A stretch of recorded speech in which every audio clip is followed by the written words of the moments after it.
एक गुरु भाई लिखते हैं, इनकी जिज्ञासा है, पड़बत्ता गोगरी के गुरु भाई हैं। हम देहाती क्षेत्र से संबंध रखते हैं। क्षेत्र के गुरु भाई बहना खेती गृहस्थी माल मवेशी का काम खत्म करके 8 बजे चर्चा स्थल पर पहुंचते हैं। क्या वैसे क्षेत्र में भी 9 बजे तक कार्यक्रम बंद कर देना चाहिए?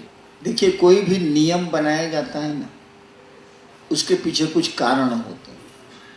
सरकार में भी जो नियम कानून बनते हैं वो कुछ कारण से बनते हैं, ऐसे नहीं बनते। हम लोगों ने कहा कि 8-9 बजे तक आप चर्चाएं खत्म कर दें रात में। इसका कारण था कि कुछ महिलाएं रात में 12 बजे जा रही थीं चर्चा से और कुछ युवकों ने उनको छेड़ दिया। 2-3 ये घटनाएं हुई, तब से ये नियम बन गया। अब कोई मेरी बहन को 12 बजे रात में छेड़ दे, हमको तो नहीं अच्छा लगेगा। अब आप लोगों को क्या लगता है हम नहीं जानते हैं। तो हम लोगों ने कहा कि 8-9 बजे तक बंद कर दीजिए, कि चर्चा में ज़्यादा गुरु बहनें रहती हैं, सुरक्षित घर तो चली जाएं। देर रात तक करिएगा तो फिर उनकी सुरक्षा में दिक्कत होने लगती है। दूसरी बात कि रोज 2 बजे रात तक अगर आप चर्चा करिए गांव में, तो सुबह माँ बहने या आप ही दूसरे दिन का काम कैसे करिएगा? 9 बजे सूत के उठा, कोई काम नहीं होगा, पूरी अव्यवस्था हो जाएगी। इसीलिए हम लोगों ने कहा कि सवेरे खत्म कीजिए, क्योंकि दूसरे दिन भी तो करना है। ऐसी तो शिव चर्चा नहीं है कि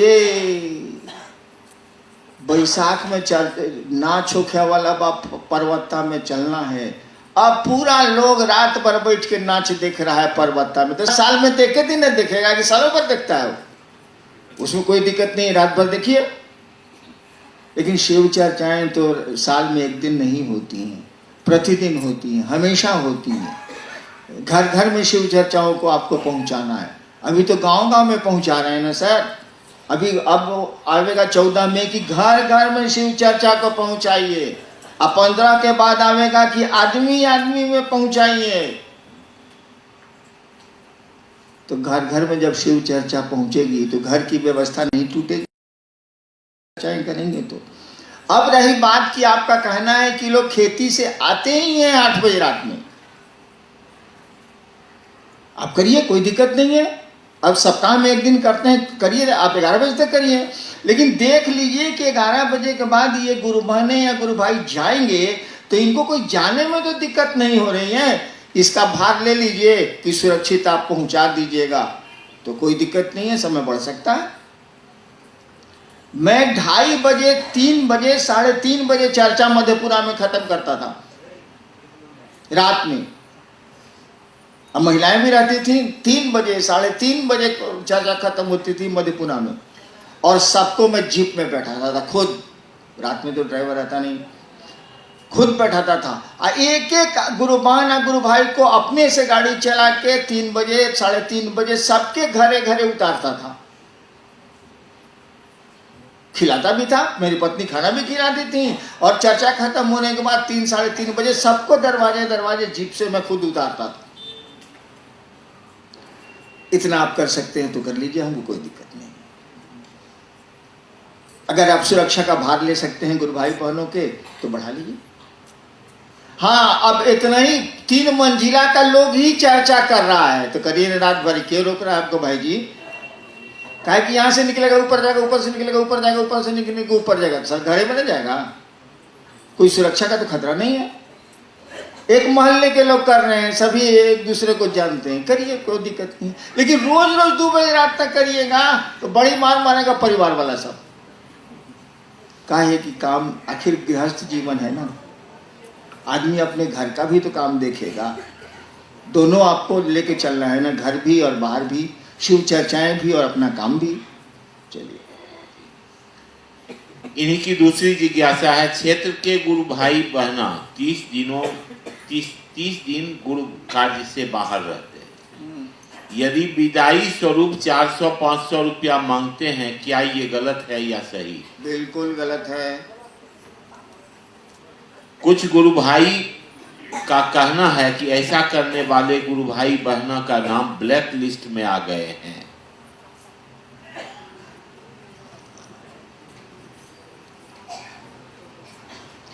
ब्लैक लिस्ट तो संस्था करेगी ना, कि आप देखिए संस्था तो सरकार के कानून से चलती है, वो तो गड़बड़ी देखेगी तो वो तो कर ही देगी, ताकि उसको अपनी जान बचानी है। संस्था को सरकार का नियम है, उसको मानना ही मानना है, संस्था को कुछ नहीं कर सकती है वो। तो ब्लैक लिस्ट करेगी, तो संस्था ब्लैक लिस्ट कर देगी तो आपका क्या बिगड़ेगा से हमको बता दीजिए। अरे संस्था आपको ब्लैक लिस्ट करेगी तो आपका कौन चीज बिगड़ जाएगा? मूर्ख हैं आप। अगर महादेव ब्लैक लिस्ट कर दिया तो अब क्या होगा? संस्था ब्लैक लिस्ट करेगी तो भोजपुरी बोलने की इजाजत नहीं है, इसीलिए कि महिलाएं बैठी हैं, क्या हो जाएगा? लेकिन महादेव अगर ब्लैक लिस्ट कर दिया तब क्या होगा? तब तो कहीं के नहीं रहेंगे हम आप। तो संस्था के ब्लैक लिस्ट से मत डरिए, उससे कुछ होना जाना नहीं है। लेकिन महादेव की ब्लैक लिस्टिंग से डरिएगा कि नहीं डरिए? अरे महादेव से तो डर को भी डर लगता है, हम आप क्या हैं? डर एक ऐसी चीज है जिससे देवता भी डरते हैं, सभी डरते हैं, कोई नहीं बचा है उससे। शिव के बारे में कहा जाता है कि डर को भी आपसे डर लगता है, डर को सभी डर से डरते हैं, कोई नहीं, ब्रह्मा विष्णु कोई नहीं बचे हैं डर से, कोई नहीं बचते हैं डर से। लेकिन शिव के बारे में कहा जाता है भयानाम भयम, हे महादेव तुम डर के भी डर हो, डर को भी तुमसे डर लगता है। डर को सबको डर से डर लगता है, लेकिन डर को शिव से डर लगता है। तो महादेव के ब्लैक लिस्टिंग से डरिएगा। और महादेव की ब्लैक लिस्टिंग क्या है? आप दिन भर, आप महीनों भर शिव चर्चाएं करते हैं, विदाई में आप पैसे मांगते हैं। क्यों मांगते हैं? खुद दे देगा वो, मांगते क्यों हैं? और जब खुद दे देता है तो हम आपको परमिट करते हैं, ले लीजिए। लेकिन उस पैसे का दुरुपयोग मत करिएगा, नहीं तो महादेव के यहां ब्लैक लिस्टिंग होगी। अब आप चर्चा में गए, विदाई में आपको कुछ मिल गया, आप बैठ के उस पैसे से दारू पी रहे, और दारू पी के मंच पर अपना महादेव, हमको तो आता ही नहीं, हम पिए ही नहीं आज तक, महादेव गुरु हैं। अब आप खतरा मोल ले रहे हैं महादेव के यहाँ ब्लैक लिस्टिंग का, और उसकी ब्लैक लिस्टिंग बड़ी खतरनाक होती है। आपको नहीं अनुभव है, मुझको है। संस्था के ब्लैक लिस्टिंग से मत डरिए। ब्लैक लिस्टिंग हो जाए तो क्या हो जाएगा? संस्था तो अपना देह बचाती है, कानून में अपने को बचाती है कि हम नहीं फंस जाए। लेकिन महादेव की ब्लैक लिस्टिंग से आपको बचना चाहिए। आप हमेशा स्वीकार करते हैं, कोई अपना काम नहीं करते हैं, आप जरूर पैसे ले लोगों से जो देते हैं, और अपने बीवी बच्चे को खिलाएं, पढ़ाएं, अपने कपड़े पहने, अपना भोजन करें, मैं इसकी अनुमति देता हूं। और जिन जिन चीज़ों की अनुमति मुझसे आप ले लेते हैं, महादेव के यहाँ वो चीज़ें मुक्त हो जाती हैं, आप उस काम को कर सकते हैं। लेकिन उसका दुरुपयोग अगर करिएगा तब तो भाई खतरा। गुरु भाइयों से पैसा लेके गाजा चीलम धुक रहे हैं, तब महादेव की ब्लैक लिस्टिंग होगी, आपकी से पूछ लीजिएगा। तो कोई पैसा दे दे और आप शिव कार्य के अलावा कोई काम नहीं करते हैं तो ले लें आप, हमको कोई एतराज नहीं है। मांगना बड़ी खराब चीज़ है। महादेव का चेला मांगता है, सब महादेव से मांगने जाता है, महादेव का चेला मांगेगा? वो दूसरा कोई उसे मांगेगा? जो आपने लिख के भेजा है, ये लिखा है कि मांग लेती, विदाई में मांगना नहीं चाहिए। नेक्स्ट, प्रदीप कुमार पंसलवा, क्या सभी शिव शिष्य को समान है? यदि हाँ तो एक शिष्य सम्मान पाने के लिए दूसरे से ईर्ष्या क्यों करते हैं?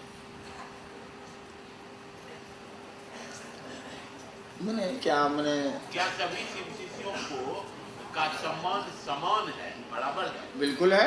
यदि है तो एक शिव शिष्य दूसरों यदि हाँ, तो एक किसी से सम्मान पाने के लिए दूसरों की ईर्ष्या क्यों करते? अरे आदमी है तो आदमी दुख में दोष नहीं दिखेगा। जब उसी से हो जाएगा तब नहीं दोष घटेगा। जब तक नहीं हो रहा है तो दोष तो दिखेगा ना। आदमी है ना, ईर्ष्या, घृणा, क्रोध, मोह, लोभ, ये तो आदमी की वृत्तियां हैं। 50 वृत्तियां मन की होती हैं। ये तो वृत्तियां हैं, ये तो झलकेंगी, आएंगी। जैसे जैसे वो गुरु से जुड़ना शुरू करेगा, ये वृत्तियां समित होंगी, कमजोर पड़ेंगी, संकीर्णताएं हटनी शुरू होगी, ईर्ष्या खत्म होने लगेगी, घृणा खत्म होने लगेगी, भेदभाव खत्म होने लगेगा, ये चीजें समाप्त होने लगेंगी। ये चीजें हैं। इसका माने ये है कि अभी उसका गुरु से जुड़ाव ठीक से नहीं हो पा रहा है। हमको आपको चेष्टा करनी चाहिए कि वो महादेव की ओर बढ़े, शिव का में थोड़ा मन लगाए, धीरे धीरे ठीक हो जाए। शंभू जी पंसलवा, इनकी जिज्ञासा है कि 10 साल से शिव गुरु की बात कर रहा हूं, फिर भी शिष्य को ही कष्ट क्यों हो रहा है जैसा कि मेरे साथ हो रहा है। मैंने आप क्या चाहते हैं, महादेव को कष्ट हो? चाहते क्या सो बता दीजिए। 10 साल से हम महादेव का काम कर रहे हैं, फिर भी चिलवे को कष्ट हो रहा है। मैंने चाहते क्या भाई जी, गुरु जी को हो? क्या चाहते हैं बाबू? आदमी की जिंदगी जब चलती है, चल ही रही, तो सड़कें खराब मिलती हैं, और ज्यादातर सड़कें खराब ही मिलती हैं। अंग्रेजी में कहा गया है, happiness is the occasional episode in the general drama of pain. यानी जिंदगी के दुख भरे नाटक में ये खुशियां कभी कभी आती हैं, आकस्मिक आती हैं।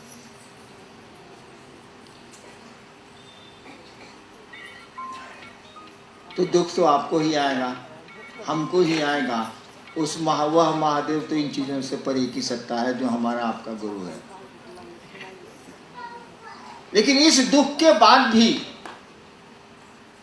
कई परेशानियों के बाद भी आप अपनी पत्नी को नहीं छोड़ते हैं भाई साहब।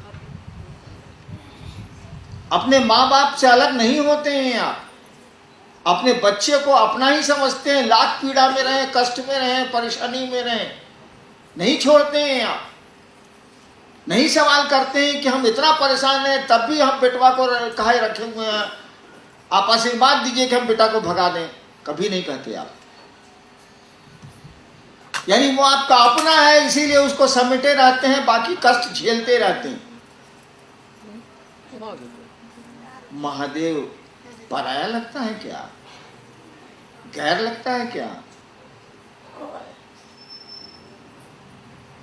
ये भाई फिल्म में हम लोग सुनते हैं कि कौन चीज दिल नहीं जान लीजिए, कैसे कैसे तो फिल्मों में गाना है। हाँ, दिल क्या चीज, हाँ, दिल चीज जान लीजिए। आदमी के लिए आप जान देने को तैयार हैं। दिल क्या चीज है, जान लीजिए। अब महादेव के लिए कहते हैं कि हमको तो दिक्कत हो रहा है, 10 साल से हम शिव से बने हुए हैं, और दिक्कत महादेव को हुई, तोरा हुई रे।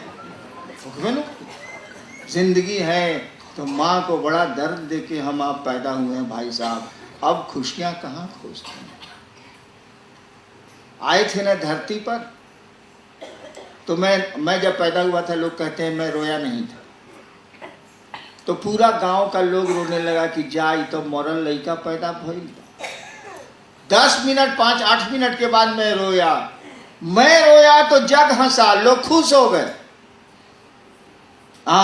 बच्चा जिंदा है। यानी आदमी पैदा होता है तो रोता है। ठीक है, विज्ञान जो भी कहता हो मुझको ही मालूम है, लेकिन आदमी पैदा होता है तो रोता है। अब मरने के पहले तो रोने की स्थिति है ही, इसीलिए कि जो काम नहीं करना चाहते हैं आप, वो काम करना पड़ेगा तो रोइएगा। मरना नहीं चाहते हैं हम आप, तो मरना पड़ेगा तो रोएंगे। कहने गए बड़की, कहने गए छोटकी, कहने गए मझलकी, यही होगा। क्योंकि आकर्षण तो जाता नहीं है। अब मरना है तो रोइएगा ही। बड़का के नेबा, छोटका के नेबा, छोटकी के ने बिया, बड़की के ने, अगर 2 बिया है तो बड़की छोटकी खोजिए। यानी मरने के पहले तो रोना है ही। सोचिए तो जरा, जिसकी जिंदगी रोने में शुरू होती है, जिसका अंत रोने में होता है, वो बीच में खुशियां खोज रहा है। पागल है क्या हम आप? जिसका जीवन शुरू हुआ रुदन से, जिसका अंत होगा रुदन से, रुलाई से, बीच में वो खुशियां खोज रहा है। पागल है क्या? कहां खोज रहे हैं आप? अरे शिव से जुड़िए, थोड़ा हंस लीजिएगा। जिंदगी हंसने नहीं देती है। यहां कहा जाता है कि जिसे मौत ने न मारा उसे, जिसे मौत ने न पूछा उसे जिंदगी ने मारा। यहां जिंदगी मारती है, मौत नहीं मारती है भाई साहब। आदमी की जिंदगी जो मारती है ना, मौत क्या मारेगी? मौत तो मरहम लगाती है, दवा लगाती है, वो मारती जिंदगी है।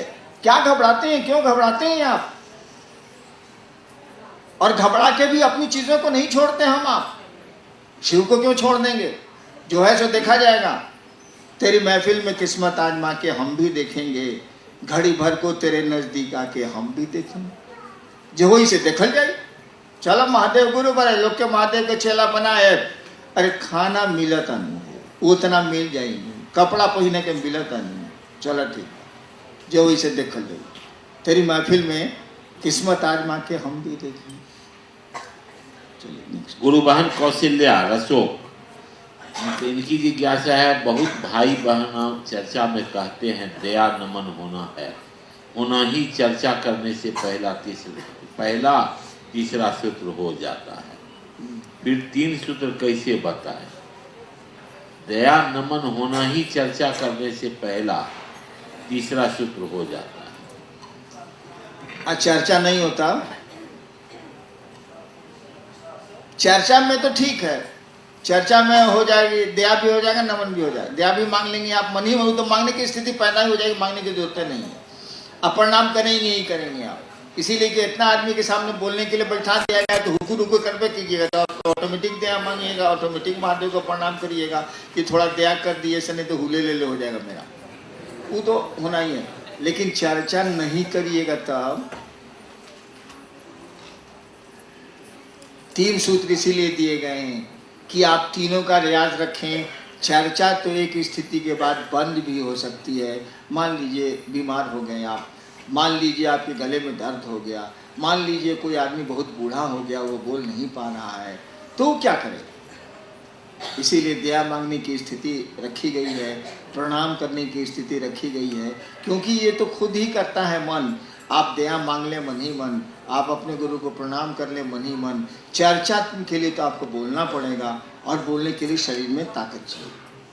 इसीलिए तीनों सूत्र बहुत ज़रूरी हैं। इसको डिटेल समझाने में तो बहुत वक्त लगेगा, लेकिन तीनों सूत्र बहुत ज़रूरी हैं, तीनों को ही बताया जाना चाहिए। वैसे आप प्रणाम भी करेंगे, केवल दया भी मांगेंगे और कुछ भी नहीं करेंगे, तो मैं आपको समझा दूंगा कि आप चर्चा करेंगे ही करेंगे। अगर ये सूत्र हटा भी दिए जाएं, तब भी वो सूत्र आपके पास आ जाएंगे। वो आप खुद ब खुद उस काम को करेंगे। लेकिन उतना समय नहीं है, क्योंकि नियम है कि साइकिल जिस तरह से चलती है, सिखाने के लिए भी उसी तरह से सिखाना होगा, तभी कोई सीख के चलाएगा, नहीं तो नहीं चला सकता। जो आदमी गाड़ी चलाता है, जिस तरह से गाड़ी चलती है, जिस तरह से दूसरे नए आदमी को गाड़ी आप सिखाएंगे, तो वही तरीका सिखाना होगा जिस तरीके से गाड़ी सड़क पर चलती है, आप चलाते हैं। तो शिव शिष्यता के सूत्र भी वही हैं। जो आप उसको अपना लीजिएगा तो शिष्य बना देगा, और नहीं भी अपनाइएगा, अगर शिष्य हो जाएगा तो फिर वो सिस्टम आ जाएगा। जैसे हम लोग को गाड़ी किसी ने नहीं सिखाई बचपन से, लेकिन चलाते हैं। देख के हम लोगों ने चलाना शुरू किया, स्कूटर, मोटरसाइकिल, गाड़ी, ट्रेन, सब चलाते हैं हम लोगों को कोई नहीं सिखाया, लेकिन चलाते हैं तब तो उसी तरह से ना चलाएंगे जैसे गाड़ी चलती है। दूसरा सिस्टम तो नहीं लगेगा। शिव शिष्यता का भी यही नियम है, लेकिन उसको डिटेल समझाएंगे तब आप उसको क्लियर हो। नेक्स्ट निकेश कुमार खगड़िया, मैं साहब श्री से निवेदन करूंगा कि हमारे समाज में गुरु कार्य तो हो रहे हैं, परंतु युवा पीढ़ी की संख्या नगण्य है, उन्हें जोड़ने के लिए दिशा निर्देश दें। युवा पीढ़ी की संख्या नगण्य है ना, बुढ़वे सब कम है, बहुत पिंगल होता है। समझाएगा, कहेगा जय राम गुण सागर कौन ची बोलने लगेगा, सब चुप हो जाएगा। नौजवान ही अधिक हैं शिव शिष्यता में, बूढ़ा लोग कम है। नौजवानों की संख्या कम नहीं है भाई साहब। वैसे आपको लगती है तो बढ़ा लीजिए, कौन रोकता? आपको लगता है कि नौजवान कम है, कम उम्र के लोग शिव शिष्यता में कम है तो बढ़ाइए, रोकता कौन है? लेकिन मुझको तो लगता है कि वृद्ध लोग, वृद्ध मने नौजवान मने हुआ कि मन से जो जवान है, तो मन से जो जवान लोग तब शिव शिष्य है ना। देहिया से जवान को क्या करिएगा? देहिया से जवान को कोई कीमत है? उसका कोई कीमत। नेक्स्ट अंतिम सवाल, अंतिम जिज्ञासा। नवनीत कुमार हरदास चक खगड़िया, शिव के शिष्यों का रहस्य क्या है? जी, शिव के शिष्यों का रहस्य क्या है? सवाल हमको भी समझ में नहीं आया, दिमाग से बाहर है। हमको लगता है ये जानना चाहते हैं कि शिव शिष्यता का रहस्य क्या है, हमको ऐसा लगता है। आपका सवाल स्पष्ट नहीं है। आपका रहस्य क्या है? अगर हम पूछे तो हम शिव शिष्य के बारे में क्या बोले भाई साहब? हम क्या बोले? हम नहीं पूछ रहे कि आपका रहस्य क्या है।